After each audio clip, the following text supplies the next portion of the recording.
World Cup 2026 qualifying resumed in the November international window for Asia, South America, and Oceania. And some absolutely insane results have happened in this window. Saudi Arabia are at risk of not qualifying to the World Cup despite rehiring Hervé Renard, the manager that led the nation to beating Argentina at the World Cup. Back-to-back Asia Cup champions Qatar are also at risk of not qualifying automatically, and so are the recent finalists of the tournament, Jordan, who came away with some underwhelming results this past window. While on the other hand, Indonesia, United Arab Emirates, and China are somehow seriously competing for a World Cup qualifying spot. This is pretty crazy, I know. At the same time, Bolivia are actually in serious contention of qualifying for the World Cup, while Venezuela on the other hand seem like they're letting this golden chance slip away. And to the other side of the world, New Caledonia might be New Zealand's biggest threat yet for a World Cup 2026 spot, etc, etc. So as you can see, there have been many crazy results and upsets. And with that, let's take a look at everything that happened in the November international window regarding the World Cup 2026 qualifiers. Real quick before we get into the meat of the video, my fault for taking so long of releasing the November edition. I was actually in Thailand for a wedding and did some exploring after that. And if y'all want to see any of my future adventures in real time, make sure to follow my Instagram at Nabuto. We're close to 11k followers, so if we could reach that, I would really appreciate it. Also remember to join my amazing Discord community. The link to it is in the YouTube description down below. And remember to subscribe to the channel as well. Anyways, thanks for your patience. Let's get back to the video now. Let's start off with the AFC World Cup qualifiers first. And just a reminder on how this qualifying section works. For every group at Asia's World Cup qualifying, the first two places in the group get an automatic ticket to the World Cup, while third and fourth place go to the next round of qualifying, and fifth and sixth place will be eliminated. Had to make sure y'all remember that. Anyways, starting off with Group A, the Asian World Cup qualifiers, we got Qatar, Iran, United Arab Emirates, Uzbekistan, North Korea, and Kyrgyzstan playing for a ticket at the 2026 World Cup. And after the October international window, the table looked like this. Iran was in first place with 10 points, Uzbekistan was in second place with also 10 points, just a lower goal difference. Then the UAE were in third with 4 points, Qatar were in fourth with also 4 points, just a lower goal difference. Kyrgyzstan were in fifth with 3 points, and North Korea, a team I've become somewhat of a fan of, is in dead last with 2 points. With that out of the way, let's move on to the first game of Matchday 5, where we got North Korea versus Iran. A battle of the bottom versus a battle of the top. Like literally, these two are on the opposite sides of the table. And if this game was in Pyongyang, I would have said that North Korea had a decent chance of getting a result in this game. But for these qualifiers, North Korea are playing their home games in Laos. So yeah, I didn't really think there was going to be any chance that Iran dropped points to North Korea this time. And I was right for the most part. Iran dominated the game from the jump. And in the 29th minute, one of the upcoming stars for the Iranian national team, the number 10 Gaedi, gets on the end of a great pass from the captain Taremi and finishes it calmly to put Iran up 1-0. Then in the 41st minute, Taremi would be involved in another Iranian attack and got a calm assist to Mohebi, who finished off the chance to make it 2-0 to Iran. And then 4 minutes later in the 45th minute, Taremi would secure his hat-trick of assists as his layoff to Mohebi's second goal of the game would bring Iran a 3-0 advantage in the first half. Like I said, this was a pure dominant display from Iran. And overall, if you look at the basic match stats, they had 19 shots and 13 on target. From here on out, every football fan watching this game thought that Iran would handle business and score some more goals. But this is the part where I was wrong, because they let their dominance slip away a little bit in the second half. And it was thanks to a red card in the 51st minute to Khalilzadeh for fouling a North Korean attacker as the last man. And Iran were down to 10 men in the game. I swear, this is like Iran's third red card in the third round of Asian World Cup qualifying. These guys really need to stop shooting themselves in the foot. Anyways, with Iran down to 10 men, North Korea would start to cook, because in the 56th minute, after a cross, Taremi accidentally hits the ball into the back of his own net, and North Korea brought a goal back. Taremi felt so bad for Iran being so dominating that after assisting 3 goals, he assisted North Korea with an own goal. You gotta respect that. Taremi's a good guy. Anyway, shortly after in the 59th minute, Kim Yu-sung would get his foot on the end of a headed cross and score North Korea's second goal in 3 minutes to bring the game within 1. Surely, with North Korea having the momentum and the man advantage, they could come back and get at least a draw, right?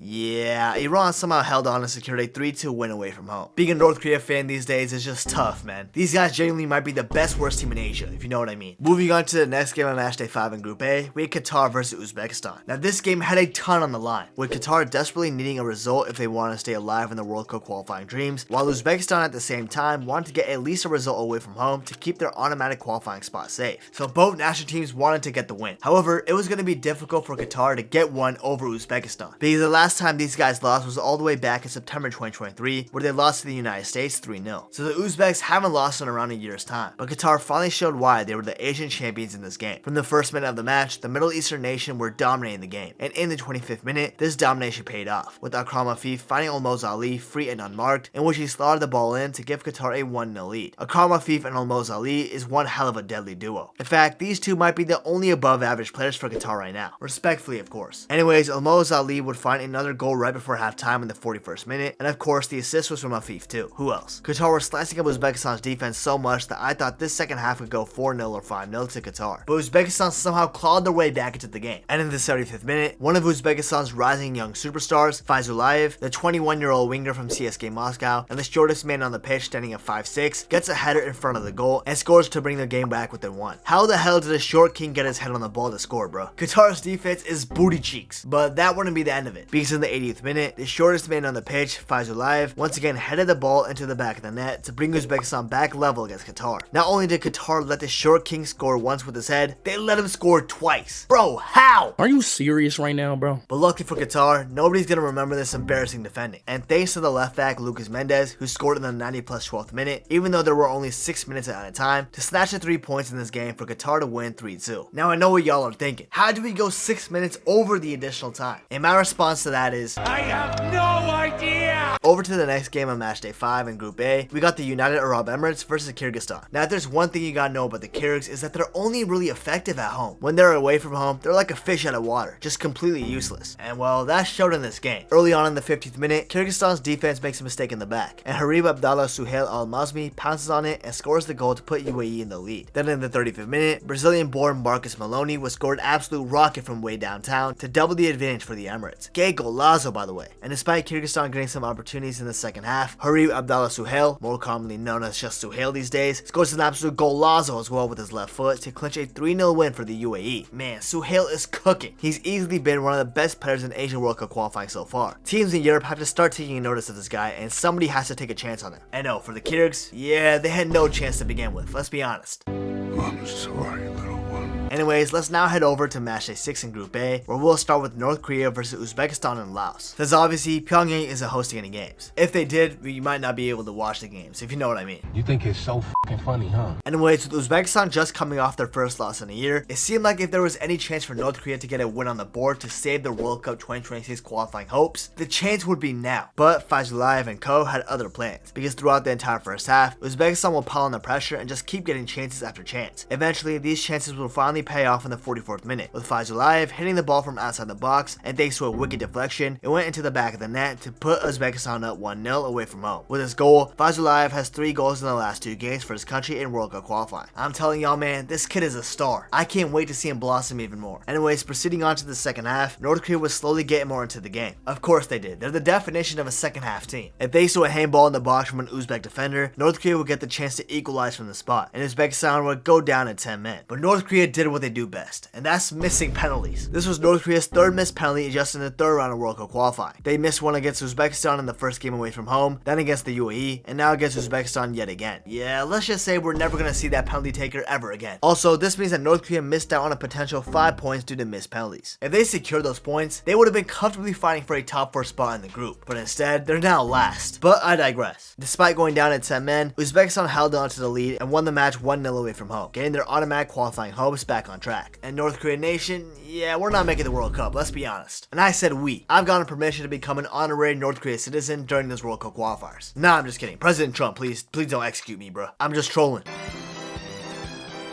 Moving on to the next game of Matchday 6 in Group A, we had Kyrgyzstan versus Iran in Bishkek. Now, if you remember what I said earlier, the Kyrgyz are booty cheeks away from home. But at home in Bishkek, they're a different animal. Thing is, they're playing Iran, the toughest team in this group, so I didn't have too much high hopes for them. And I was initially proven right, with Mehdi Taremi scoring instead of assisting this time in the 12th minute, and Hardani scoring in the 33rd minute to give Iran a 2-0 lead in the first half. In these past 2 games, Iran's first half performances have been close to perfect. They've been dominating their opponents. But in the second half, something switches off for Iran. Maybe the mentality isn't there, but they just look really lackluster and unmotivated. And this happened once again against the Kyrgyz. And with the power of them playing at home in Bishkek and having Joel Kojo, Kyrgyzstan's best player in my eyes, I'm one of his biggest fans, Kyrgyz fought back valiantly and almost had to come back thanks to these 2 things, with Kojo somehow getting a free header in the box from a failed clearance and scoring to bring back the game within 1 in the 51st minute, and then in the 64th minute, Joel Kojo scores once again, but this time from the spot, to somehow bring Kyrgyzstan from 2-0 down to 2-2 and potentially securing a very important point. And fun fact, Joel Kojo is apparently on the brink of moving to Iranian club Istiklal FC. So basically, he scored a brace against his future home country. But it wouldn't be all sunshine and rainbows for the Kyrgyz, because Sardar Azmoun remembered that he was a professional footballer and not a professional horse racer in the 76th minute. And his great header brought back the lead to Iran, and the game would then end 3-2 to Iran, and they would get all 3 points. Tough luck for Kyrgyzstan, man. But if they keep playing like this, I wouldn't be surprised if they snatch points here or there. While Iran, yeah, they gotta remember that a football game is 90 minutes, not just 45. But now, let's move on to the last game of Matchday 6 in Group A, where we had the United Arab Emirates versus Qatar. Now, in the first fixture between these two sides, Qatar surprisingly lost 3-1, and this at the time felt like a little bit of a blip. Like if this game was played 10 times at home for Qatar, Qatar would win that game 9 times. This just so happened to be the one loss, you feel me? Or at least that's how it felt. I mean, it's literally the back-to-back Asia Cup champions versus the UAE. Surely something like this can't be repeated again, right? Especially with Qatar looking for revenge. Well, I'm afraid not, because Qatar failed to obtain that revenge. And that's putting it lightly, because they got destroyed. Not only did the UAE dominate the chances, having 9 shots with 6 of them on target, but they somehow prevented Qatar to get a single shot on target, even when they got one of the best strikers in the continent in Almoz Ali, and one of the best overall players in Asia, Akram Afif. Plus, the UAE dominated the scoreline too. Early on in the 4th minute, Al Ghassani goes on an incredible solo run before finding Fabio Lima in the box, where he smashed the ball in from the near post to give the UAE a 1-0 lead. Qatar would then proceed to get some opportunities throughout the first half, but then their extremely weak defense, especially Lucas Mendes, makes a big mistake, sloppily fouling Suhail in the box, and the UAE won a penalty. And of course, UAE's ace, Fabio Lima, would convert the ball from the spot with ease and bring UAE a 2-0 lead right before halftime. Well, that's a lie, because Fabio Lima would not stop there, because in the 45th plus 5th minute, after the UAE got a free kick, Fabio Lima hit it very precisely into the right of the net and obtained his hat-trick right before halftime. What a way to get your 3rd goal of the game. But the Fabio Lima story doesn't end here, because in the 56th minute, Al Ghassani wins his country a penalty, and of course, Lima would easily convert it from the spot to make it 4-0. And speaking of Al Ghassani, he would add on to the scoreline in the 73rd minute, and by the end of the 90, the UAE would smash and rip apart Qatar, their rivals, 5-0 at home. 5-0 in a World Cup qualifier? Qatar, what happened? What happened?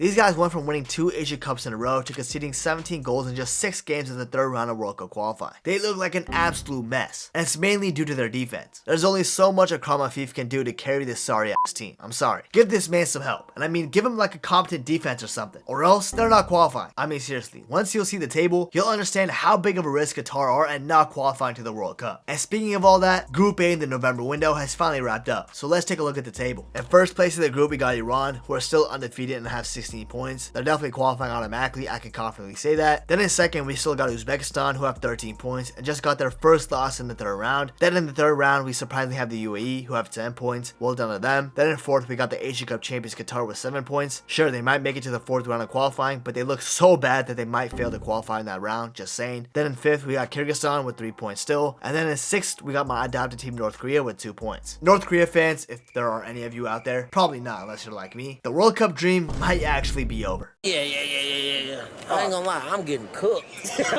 Anyways, it's now finally time to move on to Asia World Cup Qualifying Group B, where we've got the likes of South Korea, Iraq, Oman, Jordan, Palestine, and Kuwait. And after the October international window, the table looked like this. South Korea were in first with them being undefeated and having 10 points. Then Jordan were in second with 7 points. Iraq were in third with also 7 points, just a lower goal difference. Oman were in fourth with 3 points. Kuwait were in fifth with 3 points too, just a lower goal difference. And Palestine were in last place in the group with 2 points. Let's move on to the first game of Matchday 5 in AFC World Cup Qualifying Group B, where we had Kuwait versus South Korea. Now, if you've been watching me, you would know that I'm a Kuwait hater. Not because I hate the people or the country or anything crazy like that, but it's because they qualified to the 3rd round in place of my country, India, who just suck. I know, don't get me started on that. The point is, I'm a hater, but I'm gonna say something that isn't biased because of my hate towards Kuwait. It's just a fact. Regardless of them playing in Kuwait City, there was zero, if not a -% chance that Kuwait was gonna get a result against South Korea. I'm sorry, it was just never gonna happen. And I was right. It all started off great for South Korea in the 10th minute, where Hwang In-byum sent in a lovely cross for Oh Se-hun to head the ball into the back of the net to obtain the lead. Then around 9 minutes later, Heung-min Son, who returned with the national team this time, got fouled in the box and won the penalty, in which of course he converted it to make the game 2-0. From this moment on, I knew that South Korea was gonna win. I just wanted to see whether they would run up the score or not. And despite them dominating Kuwait on the pitch, they somehow conceded to them in the 60th minute due to Daham's absolute screamer. And this is why a lot of South Korea fans on my timeline are pissed, because because how the hell does someone as good as them concede to Kuwait, bruh? Oh, that was uncalled for. But it didn't matter in the end, because Bae Jun-ho scored in the 74th minute to secure a 3-1 win for South Korea. Although it wasn't the prettiest, the job was handled by South Korea. Well done. Moving on to the next game in the group for this match day, we had Oman versus Palestine. Now both teams were playing for the win in this game, because whoever won this one would have a great chance of securing a 4th round World Cup qualifying spot. Palestine might have needed this win a little bit more though, because they literally haven't gotten a win up to this point. But thing is, they still don't got one, because even though Palestine had more shots and an equal number of them on target compared to Oman, they just couldn't find a way to score in this game. They're allergic to scoring goals when it matters, I swear to God. And this would cost them, because in the 83rd minute, Oman's Al Ghassani, not to be confused with the UAE's one, would get on the end of a rebound from his teammate's shot and would put the ball in to secure a 1-0 win for Oman and obtain a huge 3 points in the World Cup qualifying hopes, while Palestine would be ruining their missed chances in this game. Tough for Palestine, but Oman did what they had to do to get the win. Fair enough. And now for the last game of Matchday 5 in Group B, with Iraq versus Jordan. Now this was a game I was looking forward to, especially because these two teams were vying for that second automatic spot for the World Cup, because we all know South Korea is going to get one. So I was quite optimistically hoping for a back-to-back goal scoring game. But I should have known better, especially when it comes to Iraq, because this game ended in a very boring and stale 0-0 draw, meaning both teams got a point. Yeah, that's all I have to say about this game, bro. I don't want to bore y'all with the details. But that was Matchday 5 of Asia's World Cup qualifying Group B. So now let's proceed to Matchday 6, where we're going to start off with Palestine versus South Korea and Oman, Jordan. Since obviously Palestine aren't playing at home right now. Not for me and many others, I thought South Korea was going to handle business and secure all 3 points. But it seems like Palestine is just a tougher test than what everybody thought. In fact, in the match, Palestine got the lead, with Kim Min-jae making a terrible error in the back, which gave Zaid Kumbar the chance to score a crazy solo goal, with him doing a 360 on the ground, controlling the ball, to then shooting the ball into the back of an open net to give Palestine a 1-0 lead. But sadly for Palestine, this lead only lasted a grand total of 4 minutes, with Heung-min Son scoring a great goal from a tough angle to bring the game back level. But despite South Korea dominating possession, with them having 74% of that, and the chances, with them having 16 shots with 6 on target compared to Palestine's 2, South Korea failed to score another goal in the game, and the match finished in a 1-1 stalemate. This was the second time in the 3rd round qualifiers that South Korea dropped points against Palestine, with the first game of this round ending in a 0-0 draw. And fun fact so far, Palestine is the only team that has stopped South Korea from winning a game, with South Korea only dropping points to them thus far. Maybe Palestine is South Korea's bogey team and they got their number. I have no idea. But Sonny would speak to the press about this game against Palestine, and this is what he had to say. 또 팔레스타인 팀한테 정말 박수를 보내주고 싶고 정말 쉽지 않은 상황 속에서도 뭐 이렇게 정말 열심히 하는 모습을 보면서 저희 팀이 또 배워야 될 것들이 또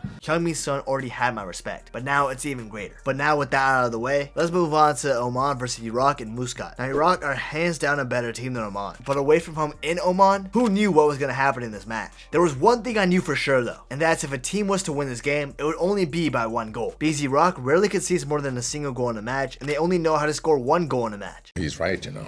And I was right, there really was only 1 goal in this game, and it would come in the 36th minute thanks to Yusuf Amin, who got on the end of a low cross and scored to put his country up 1-0. And that's it, that's all that happened in this match. And with that, Iraq secured a massive 3 points away in Oman. Now I know what you might be thinking, Ayman Hussein didn't score a single time during this window, and you'd be right, his consecutive goal scoring streak for his country has now ended. But at least Iraq has shown that they could win games even without their big man up top not scoring. But enough about that, let's now go on to the final game of Matchday 6 in Group B, where we had Kuwait versus Jordan. And I don't know what it is with Jordan, but whenever they play Kuwait, they just fail to get a win, even though they're miles better on paper and on the pitch. It's similar to South Korea when it comes to playing Palestine, they just can't get a win. And this game was no different. Even though Jordan got the lead in the match in the 21st minute thanks to Al Naimat, who somehow beat his way past 2 Kuwaiti defenders and scored an absolute rocket from outside the box to give Jordan that 1-0 lead, Jordan didn't really do much after that. In fact, Al Naimat is the only one carrying this Jordanian offense right now, while Al Tamari, who's supposed to be Jordan's star player, after all he does play for Montpellier in France, has disappeared in back-to-back games now. Give Al Naimat some serious help, man. Seriously, or Jordan is going to keep dropping points, which is exactly what happened in this game, with Daham scoring in back-to-back games in World Cup qualifying, this time in the 68th minute, and this goal was the last one in the match, meaning Kuwait and Jordan's match ended in a 1-1 stalemate. A pretty disappointing performance for the Asian Cup finalists, while a huge point for the Kuwaitis. But now with all the November games being done for Group B, let's go over how the table looks like now. South Korea are still in first place with 14 points, and they're still yet to be defeated. Then in second we got Iraq, who have 11 points, and only only conceded 3 goals so far, which means they've got the best defensive record in the group. Then Jordan are in third with 9 points. They really need to beat Iraq next time around if they want that automatic qualifying spot. Oman is then in fourth with 6 points. Kuwait is in fifth with 4 points, and Palestine is in last with 3 points. They seriously need to find a way to score some goals for real. But enough with this Group B talk. Let's finally go over to my favorite group of Asia World Cup qualifying so far, Group C, which is extremely tight right now, so go and grab yourself some popcorn. You'll thank me later. And in this group, we got the likes of Japan, Australia, Saudi Arabia, Bahrain, China, and Indonesia. And after the October international window, the table looked like this. Japan were in first place with 10 points and remained undefeated. Australia were in second despite being underwhelming with 5 points. Then Saudi Arabia were in third with 5 points as well, just a lower goal difference. Then Bahrain was in fourth with also 5 points. They just have a bad goal difference with -4. Then Indonesia was in fifth, right behind everybody else with 3 points. And China were in last with 3 points. And despite beating Indonesia in October, they have a -9 goal difference, which is why they were still in last. Now this group is so exciting and close right now. So let's jump in right away and talk about that Australia versus Saudi Arabia match first. And there's a reason why I'm talking about this match beforehand. And it's because, well, there's really nothing to talk about. It was the worst, most boring match of the window, and it ended in a 0-0 draw. Yeah, that's it. Let's just move on from this one.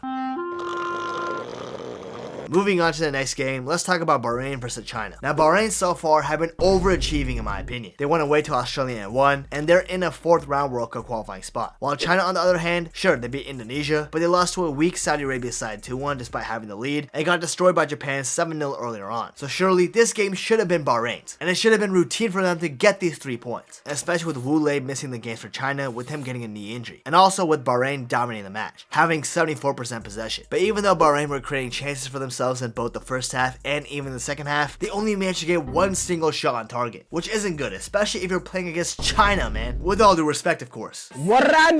Go, just go. What did I... But eventually, in the 87th minute, it felt like Bahrain got the winner, thanks to an incredible volley from the Bahraini attacker, who put the ball in to make it 1-0 and potentially secured all 3 points. But sadly for Bahrain, this goal was called offsides, and it was a very tight decision. I actually kind of feel bad for the Middle Eastern nation. And no, it goes from bad to worse for them, because then in the 90+ first minute, Zhang Yuning, the man who scored the winner against Indonesia, comes up clutch for the Chinese dynasty and scores a goal from a very well developed / lucky attack sequence to snatch all 3 points at the death away from home. That's right, China have somehow gone away from home and won a match, even though it seemed like that there was no chance they were going to compete for a World Cup qualifying spot. What the hell, bruh? That is just insane. The same team that conceded 7 to Japan has gotten 2 wins in this group. This shit defies the laws of the game, bruh. Defies the laws of physics.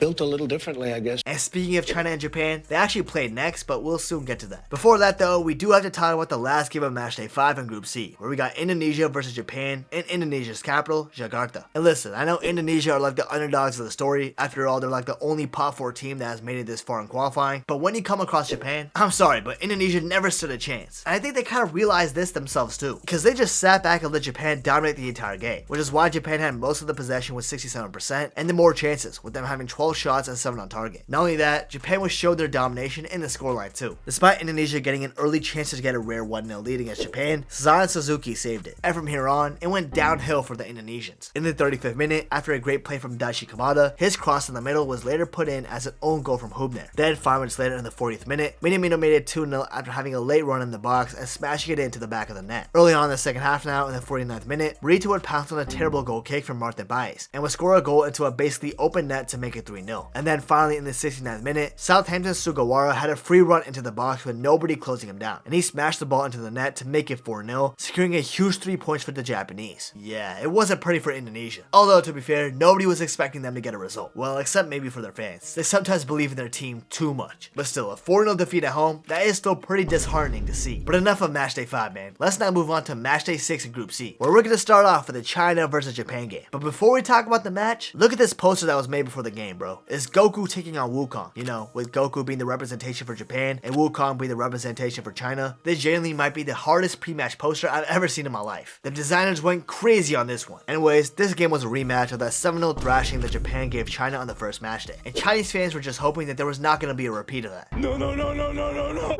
Wait. But this game was always going to be different, because not only were China in better form, but they're also playing at home, and usually they perform way better at home comparatively. And this statement would be proven true in this match. China would actually show a better performance on the pitch in terms of passing, defensive structure, etc, etc. But that would eventually be broken in the 39th minute thanks to Ogawa's header from a corner, which put Japan up 1-0. China conceding from a set piece? Yeah, that's a tale as old as time. And guess what? It happened again, this time in the 45th plus 6th minute, thanks to a rebound from a corner kick, which was finished off by Itakura. From here on out, it would seem like Japan would be in cruise control, and they wouldn't be fazed by much. But that actually wasn't true, because in the 40th minute, Lin Liangming, an ex-Real Madrid Academy product, that's right, you heard me correctly, this dude used to play for Real Madrid technically, received an open pass in the box and finished it off perfectly into the bottom right hand corner to bring China a goal back. This was the second goal that Japan have conceded all throughout the third round of World Cup qualifiers. And actually, this was the first goal that they conceded to an opposition player, because the other time they conceded was against Australia, but that was because of an own goal. So China kind of made history here, breaching Japan's unbeatable defense. And although the Chinese conceded once again to Ogawa in the 54th minute and ended up losing 3-1, this was definitely an improvement from their 7-0 defeat a couple of months back. And I mean, even Japan's manager Moriyasu commented about that, saying that this team was totally different compared to the first leg match. And with that, China are going to be feeling confident that maybe they can actually qualify for the World Cup. While Japan, yeah, we all know they're qualified for the World Cup, bro. Let's be serious. Come on, man.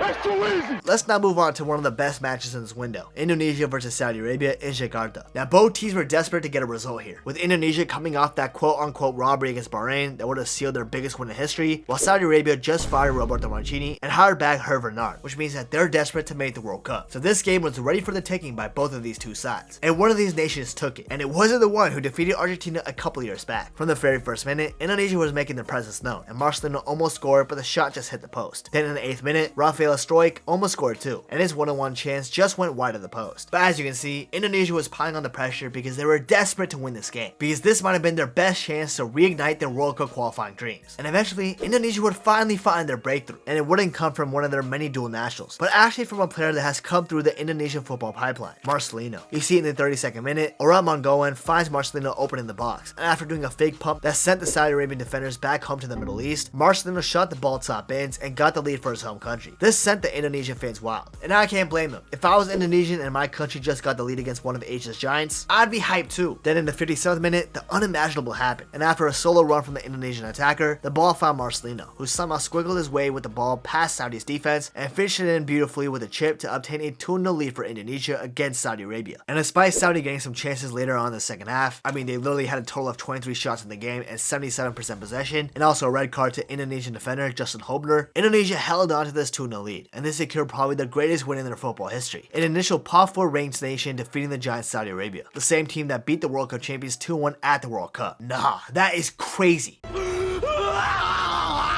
This win is so important for Indonesia, because if they didn't manage to get the 3 points, they would have been left behind on the group table. But now with this W, they're back on track to securing a World Cup berth. Build Shin Tae-yong a statue in Jakarta, I've seen enough. At any rate though, I do want this to happen, Indonesia making the World Cup, because they're a football crazy nation with the 4th biggest population. So the World Cup would be amazing with Indonesia in it, in my opinion. And that's why I'm hoping for the best regarding that. Oh my god, bro, is dick riding all you do? No, I'm like saying you literally got that dick in your mouth right now. I see it. Now let's stop my Indonesia glaze for a second and talk about the last game of Matchday 6 in Group C. It's Bahrain versus Australia. Now a reminder, Bahrain beat Australia away from home on Matchday 1. So in this match, Australia were looking for revenge and they were trying to secure the 3 points away from home too. And they got off to a good start on their quest too, with Yengi, the Portsmouth striker, who got a red card in their initial meeting, passing on a terrible back pass from the Bahraini defender, and eventually got his way past the goalkeeper and scored to give the Australians an early lead in the first minute. And although Australia would continue to get chances in the first half, they would fail to score another goal to increase their lead. Instead, in the second half, at around the 75th minute, Bahrain's Abdul Jabbar would pounce on a defensive mistake from Australia this time, and he would shoot the ball from basically the halfway line and somehow score from that far out with Matt Ryan off his line. What a goal that is from Abdul Jabbar, man. And the craziest part is, he came off the bench and was only on the pitch for like 9 minutes. Then literally 2 minutes later in the 77th minute, Abdul Jabbar once again would pounce off an Australian defensive mistake from across and hit the ball in to turn around the game for Bahrain and somehow managed to get a 2-1 lead in the match. Abdul Jabbar went from 0 to hero real quick. He turned the game on his head for real. But then, right when it seemed like Bahrain secured all 3 points, they got a taste of their own medicine of what they did to Indonesia. And in the 90+6 minute, Yengi again would get on the end of a somewhat loose ball and score to equalize the game 2-2 and make sure Australia escaped Bahrain with 1 point. What's also pretty fascinating is Yengi scored in the very first minute of the match and basically the last minute of the match too. Crazy how that worked out. But now with everything that's happened, let's take a look at that Group C table and be prepared because this is just crazy. At first, we got Japan with 16 points and a plus 20 goal difference. Yeah, they're definitely making the World Cup. It's pretty much guaranteed. Then Australia are somehow in second place with 7 points despite only having 1 win and having a plus 1 goal difference. Then in third, we have Indonesia who have turned it around in November with 6 points. Then in fourth, we have Saudi Arabia as well with 6 points and also a -3 goal difference, but they're lower because of the less goals forwarded. Then in fifth, we got Bahrain with also 6 points, but with a lower goal difference. And then in sixth place, we got China, who also have 6 points, but are dead last because of their -10 goal difference. And the craziest part is about this one though, is China are the only team outside of Japan to have 2 or more wins, but they're last place. That's how crazy this group is. Not only that, it's super tight. No team has lower than 6 points. And that second automatic World Cup ticket is everyone's to play for. It could be China who gets it, or it could be Indonesia, or it could be Australia still, etc, etc. Anybody can get it, and that's why I love this group the most, because it's just that entertaining, dramatic, and chaotic. You just love to see stuff like this. But with all of that being said, as you can see, Asia World Cup 2026 qualifying has been crazy in November. However, we're not done, because South America's qualifying has been pretty insane in this past window too. But before we talk about that, please remember to subscribe to the channel. I really appreciate it and it means a lot, so thank you. And also, if you guys can, follow my Twitter and my Instagram, both at Nabuto, if you just want to hear my thoughts on football games, transfers, and overall, just to get to know me more. And also, make sure to join the Discord server, link in the description, and also follow me on Twitch. Live streams may be coming soon, so if you want to, feel free to hit me up with that follow. Thank you. Back to CONMEBOL. Before this November international window took place, this is how the table looked like. And first, we had the World Cup champions Argentina with 22 points. Then in second, we had Colombia with 19 points. Uruguay was in third with 16 points. Brazil were in fourth with also 16 points, just had 1 singular lower goal difference. Ecuador was in fifth with 13 points. Paraguay was in sixth with also 13 points, just a lower goal difference. Bolivia was in seventh with 12 points. They were in that Interconfederation playoff spot, which is just insane. Then Venezuela were in eighth with 11 points. Their decline so far has been a pretty sad watch, I can't lie. Then Peru was in ninth with 6 points, and Chile was in dead last with 5 points, which is fair because they're like the worst team in CONMEBOL. Anyways, let's talk about Matchday 11, and let's just get the worst game of the window out of the way. Peru versus Chile, mid versus mid, and that's complementing these two sides because they're both cheeks, so cheeks that neither of them can score on each other, which is why this ended in a 0-0 stalemate. I feel bad for whoever watched this game in real time. I wish y'all got your 2 hours of time back, for real.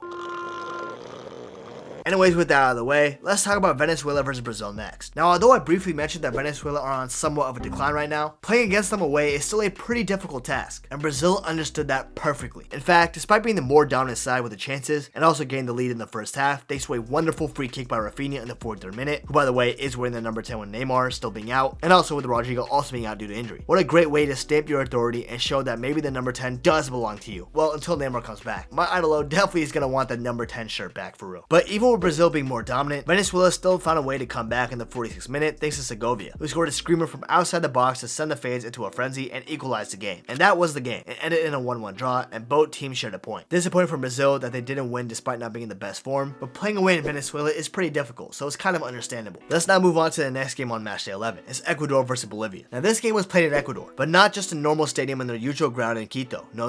This time they played at the Estadio Monumental Banco Pichincha, since it's lower in altitude compared to their prior stadium, which means that Bolivia were not going to have it easy since they're used to playing at high altitude, not low altitude. And this change of stadium worked perfectly for Ecuador because they absolutely cream pie Bolivia 4-0 and secured a massive 3 points. Yeah, Bolivia away from home ain't that threatening, let's be honest. But moving on to a closer affair, let's talk about Uruguay versus Colombia. And this game had everything: goals, drama, and pure chaos. After Jean Duran missed a point blank header somehow, Guerrero would make sure that wouldn't matter much, because in the 31st minute, he caught the Uruguayan goalkeeper off his line and scored from a tightly angled free kick to put Colombia up 1-0 away from home. But Uruguay wouldn't let this get into their heads too much, because in the 57th minute, after a cross, Davison Sanchez actually slide tackles the ball into his own net, and the score was all tied up. But 3 minutes later in the 60th minute, the number 7 Aguirre, who plays for Club America, somehow got a free shot in between 5 Colombian defenders and scored to put Uruguay up 2-1 in just a matter of minutes. From here on, it seemed like Uruguay was going to secure a calm little 2-1 win. But then in the 90+6 minute, Colombia's number 9, Andres Gomez, had something to say about it, and he got a shot off an uncontrolled ball in the box and scored to tie up the game 2-2 in in the dying moments. It seemed like Uruguay fumbled the lead and would be dropping some really necessary points to Colombia. But the drama does not end here, because in the dying moments in the 90 plus 13th minute, a disappointing Manchester United signing so far, which to be fair is like almost everybody, Manuel Ugarte, gets on the end of a loose ball into the box and slams it into the back of the net to put Uruguay back up 3-2 and secure all 3 points in what was a crucial game against the Colombians, the same team that knocked them out of the Copa America semifinals this past summer. What a win from Uruguay as they're trying to turn their fortune around after somehow losing to Peru last window. That was pretty unforgivable, I can't lie. Embarrassing. But now let's move on to the last game of Matchday 11, where we had a pretty shocking scoreline in the match between Paraguay and Argentina. Now Argentina, of course, are the recent World Cup and back-to-back Copa America champions. Plus, they were on top of the CONMEBOL World Cup qualifying table. So even though they were away against Paraguay, they were still expected to win the game. And it seemed like they were going to do so, with Lautaro Martinez scoring in the 11th minute with a great finish. But I guess Paraguay playing at home brings them superpowers, because although Argentina played with an all-star lineup consisting of Lautaro Martinez, McAllister, Julian Alvarez, Enzo Fernandez, and Lionel Messi, the GOAT, Paraguay came back, with Sanabria scoring one of the best bicycle kicks I've ever seen in my life. Like, oh my goodness, what the hell have I just witnessed? That shit was so clean, I swear to God. And then Alderete scoring early on in the second half in the 47th minute from a free kick to give the Paraguayans a 2-1 lead. A lead, by the way, which stayed, which meant that Paraguay, against all the odds, defeated an all-star Argentina lineup 2-1 and got all 3 points. Very, very disappointing from Argentina. But you gotta tip your hat off to Paraguay, because they did great in this game. Now that was Matchday 11. Let's move on to Matchday 12, where we're gonna start off with Chile versus Venezuela, which actually consisted of an upset. Now I know what you guys are thinking. Nabuto, Venezuela beating a terrible Chile side is not an upset. You're right, it's not, because that's not what happened. Because although Venezuela scored 2 goals, one in the 13th minute and one in the 22nd minute, Chile somehow did the impossible and scored 4. Once in the 20th minute thanks to Eduardo Vargas, once in the 29th minute due to an own goal, one in the 38th minute from Capeda, and then he also scored the final nail in the coffin in the 47th minute to give Chile a 4-2 win over the Venezuelans. Venezuela, bro, y'all are kind of embarrassing, not gonna lie. I've been shitting all over Chile in these past couple of videos, and I've been praising Venezuela, to be honest. After all, you guys were literally 4th place in qualifying a few months back, but now not only are you not in a qualifying spot anymore, you also lost to debatably the worst team in CONMEBOL right now. Yeah, Venezuela is not making their first World Cup ever, bro. I don't believe in these guys whatsoever anymore. They've broken my heart by how shit they are.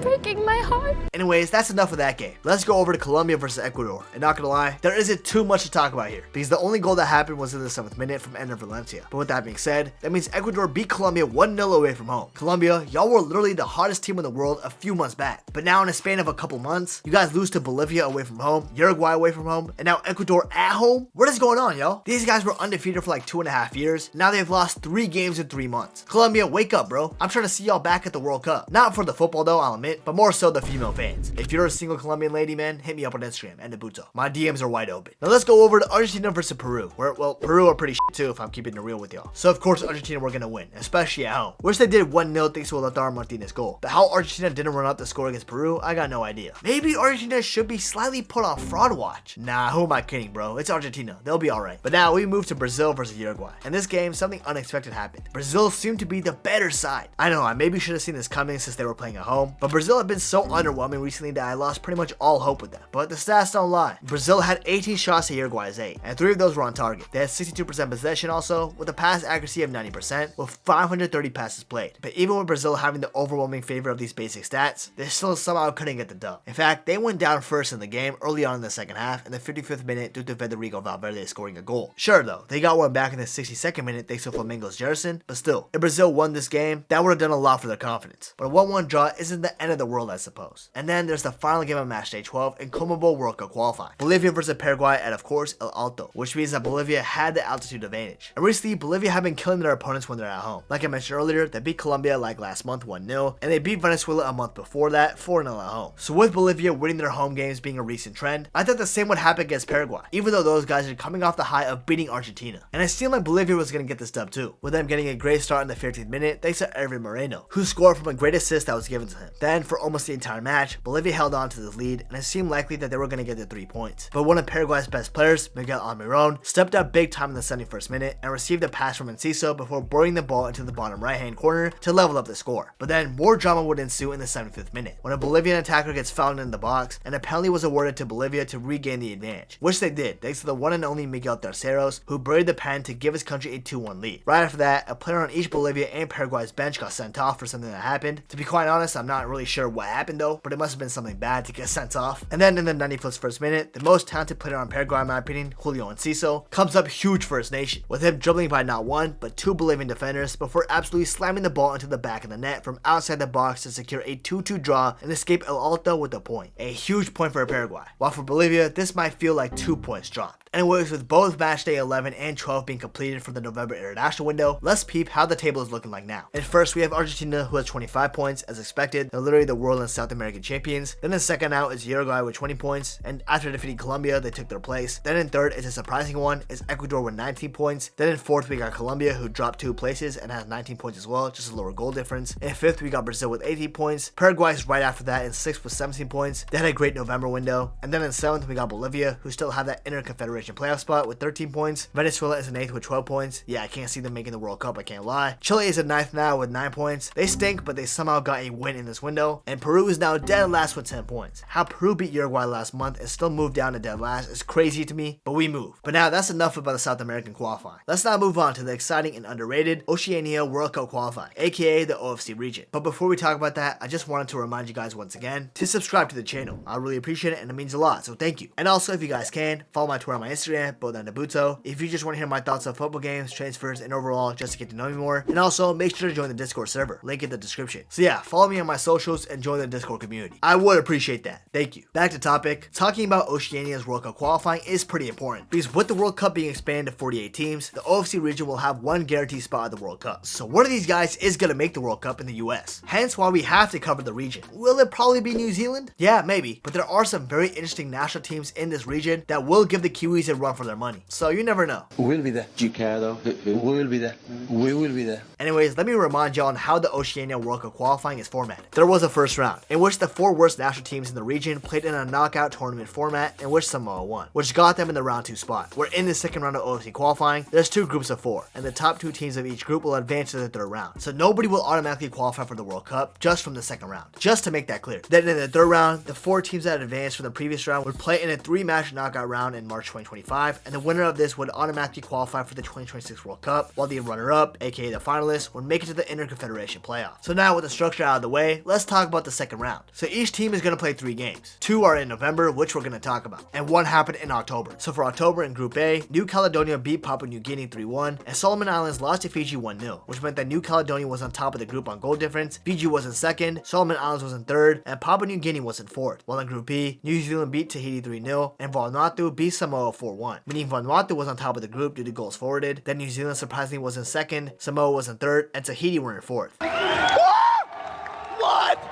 What? Alright, that's a refresher on what happened previously in the OFC region. Let's now talk about the qualifying games that happened in November. Starting off in Group A, the Solomon Islands were playing against New Caledonia, and this game was very back and forth. From the jump in the 6th minute, a New Caledonian attacker was fouled pretty recklessly in the box, in which Joseph Atale calmly converted to put his country up. But not for long, because in the 9th minute, a New Caledonian defender slipped up when it mattered the most, and Rafael Leao Jr., not Rafael Leao, this is another guy, wasted no time and pounced on the opportunity to tie up the score for the Solomon Islands. Then even though New Caledonia were getting more chances to get the lead, it was Solomon Islands who would take it thanks to Javan Alick, who headed the ball in from a corner kick in the 39th minute to bring his nation a 2-1 lead. But sadly for the Solomon Islands, their defense was reckless yet again, and they fouled a New Caledonian player in the 59th minute in the box, and of course Joseph Atale isn't going to miss from 18 yards out, so he calmly slid the ball in to tie up the match. But it's still not over, because although this game has gone back and forth to both teams, there was going to be a winner, and it was going to be New Caledonia, because in the 69th minute, Willie Waye gets on the end of a great cross and finishes it superbly to give New Caledonia the lead once again in the match, and eventually secure all 3 points for them. Super tough luck for the Solomon Islands, man. If they got a result in this match, their destiny could have changed. But football is a cruel sport. Moving on to the next game of Matchday 2 in the Oceanian region, we got Papua New Guinea versus Fiji, and this game was back and forth just like the other one. This is what I love about this region, man. Sure, I don't know much about the sport in this region, I'm not gonna lie, but these games are just pure entertainment. Anyways, this match starts up early in the 2nd minute, with Joe, yes Joe, that's literally his name, scoring for Papua New Guinea in the 2nd minute to give them the lead in this match. But then in the 42nd minute, Fiji would find their way back into the game thanks to a header right in front of goal from Dunn. But 3 minutes later in the 45th minute, PNG, no, not the image thing, this is just an abbreviation for Papua New Guinea, will get their lead back thanks to Antikepo, who does some sort of bicycle kick-ish when the goalkeeper was in no man's land and scored to give his country the lead before halftime. But early on in the second half, Fiji would crawl back, and Krishna, the man who scored on the first match day, would score again on the second match day this time through a penalty. But that doesn't matter, because in the 90+4th minute, at the end of the match, Raymond Gunemba would jump up high from a lopsided cross and beat the goalkeeper to score in what looked like the winner for PNG. But it wasn't, because literally 1 minute later in the 90+5th minute, Fiji's Nunn would somehow be left wide open in the box and headed the ball in to end the game as a 3-3 draw. How he was that wide open at the end of the game, I got no idea. But this was a huge missed opportunity for Papua New Guinea, and only time would tell how much this would cost them. But now let's go over to Matchday 3, where we're going to start off with Fiji versus New Caledonia. And this game was a stalemate. Krishna scored once again for Fiji, and it was again a penalty. I swear, Fiji be getting a lot of those, while New Caledonia would tie it back up in the 59th minute thanks to a goal from Katrawa. And with that, the match ended 1-1, and both of these teams shared the points. While in the Papua New Guinea versus Solomon Islands match, it was pretty much game over from the start, with Solomon Islands dominating play, and this would pay off with 2 goals. One in the 41st minute thanks to David, and one in the 68th minute thanks to Lia Alafa. And even though PNG's semi got a goal back in at time, it wasn't enough, and Solomon Islands ended up winning this game 3-2, which means the final Group A table of AFC World Cup qualifying looked like this. And first we have New Caledonia, who stayed undefeated and got 7 points. They were definitely the best team in this group. Then the second is Fiji with 5 points, deserved 2 in my opinion. Then is Solomon Islands in third, who got 3 points, and Papua New Guinea, who finished last with 1 point. If they beat Fiji, maybe it could have been them making the next round, but like I said, football can be a cruel sport sometimes. Let's now move on to Group B, where we're going to start off with the match between Samoa and Tahiti. Now listen, we all know that Samoa came from round 1, which means that they're one of the worst 4 teams in this region, and honestly throughout the entire world. So sure, maybe Tahiti isn't that good of a national team on the pitch, but against Samoa, they can look like prime Barcelona for real, and that's what they looked like in the second half, despite the rain conditions making the pitch worse. Starting off in the 59th minute, Eddie Cosberg gets on the end of a beautiful ball and heads it strongly into the back of the net to obtain the lead against Samoa. Then Tahiti will run up the score, with Maton scoring in the 65th minute, and Tionui Tehau scoring in the 87th minute to secure a 3-0 win for Tahiti, getting a big 3 points for this race to qualify for the World Cup. While in the other match between New Zealand and Vanuatu, it wasn't pretty, at least if you're a Vanuatu fan, because they got absolutely destroyed 8-1, and there were 7 different goal scores for New Zealand in that match. And if you were curious, Chris Wood scored 2 goals in 2 minutes in this game. Yeah, Vanuatu was no match for these guys.